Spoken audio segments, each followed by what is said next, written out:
Well, we're back with Gina Graham from Creative Interiors, and today we are talking about comforters. This would be an easy way to give a room a new look.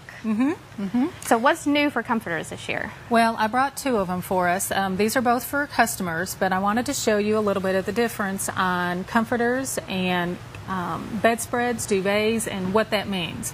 And I don't know how well you can see this in the camera, but this one is quilted. So we have a big quilt machine, and then we could quilt it, or we can on this one. This one is just filled with batting, so it's really flat, but it's puffy.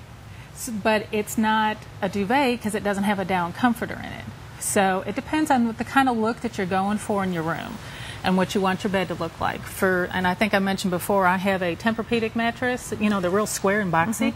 So I need something with fluffy on it. Otherwise, if I do something flat on mine, it'll look real squared, you know. So that makes sense. Yeah. That makes sense. So what is the difference between a comforter and a duvet and a bedspread? Yeah. The duvet is something where you can, it has an opening where you can take in and out blankets. Like if you want to buy a down comforter, you can put it in, or grandma's quilts, you can put it in there, you know, your old blankets, depending on how thick you want it.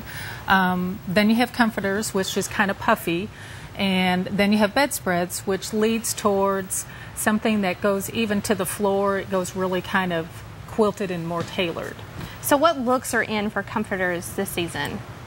You know, duvets are still pretty popular.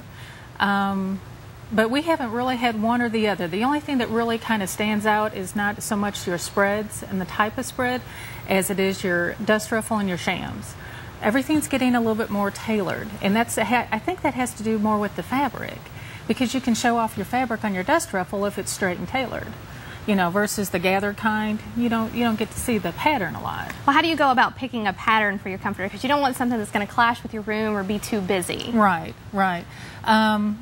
I like to get the customer when we first get there and pick out the pattern first, and then you go find your paint.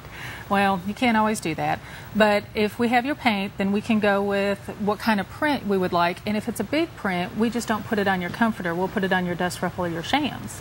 And then that way, that kind of balances out everything, so it's not real bold. So everything doesn't have to be matchy-matchy in the bed? No, we're all over the matchy-matchy.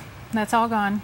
Well, what type of fabrics are we doing for comforters and bedspreads these days? Well, these are just regular cottons. These aren't anything, you know, spectacular. They're just and even this, you can probably even wash it. I always say take a sample and wash it to see, but you don't do silks, but you can also do the heavier weight, the upholstery weight ones. They're really heavy then. So it just depends on if you want that kind of a look. And I know some people might have a different comforter for winter as opposed to summer, so once it gets hot, you don't want that heaviness weighing you down. So is there a good option to pick one for summer as opposed to one for winter? Yeah, I have that. I did that. I have a lightweight one that's like a polyester blend, and it's kind of soft, but it's not a silk. And I've got that during the summer just to have a little throw, and then I've got my big thick one with my down in it for the winter. And how should you care for your comforters and your bedspreads? Because you can't always just push them in the washer and, you know, wash them around and put them in the dryer. Yeah, especially with me and my king, you know, and then I always make mine over big and overstuffed. You do dry clean them. My lighter weight one, though, because it's a poly blend, I go ahead and throw it in the washer. But it's not real thick, so I can do that. So. How often should you wash those? Because, you know, that's not something that, you know, you wash as frequently as you would wash your sheets. Right. I think it depends on, like me, I have animals. So my summer ones I usually wash a little bit more. But if it's like in your spare bedroom, you know, and you don't use it, you know, maybe once every couple of years. But when I use mine all the time, I use mine usually twice a year. I go ahead and do mine. Well, that's a good thing, and you can also like spot clean occasionally. So dry cleaning is the best way to care for a comforter. Right. So then, what sizes do you do the comforters in? From the small like baby beds all the way to the king? Yes. Oh, we should do baby beds. That's what we should do. That's what we'll do next time. Well, that'd be a great idea. You know, a lot of spring babies having baby showers. Yeah. So you know that's a good thing. Okay, that's what we'll do. Well, that's what we'll do next time. We thank you for coming by today and showing us these beautiful comforters. Yeah. We'll be right back.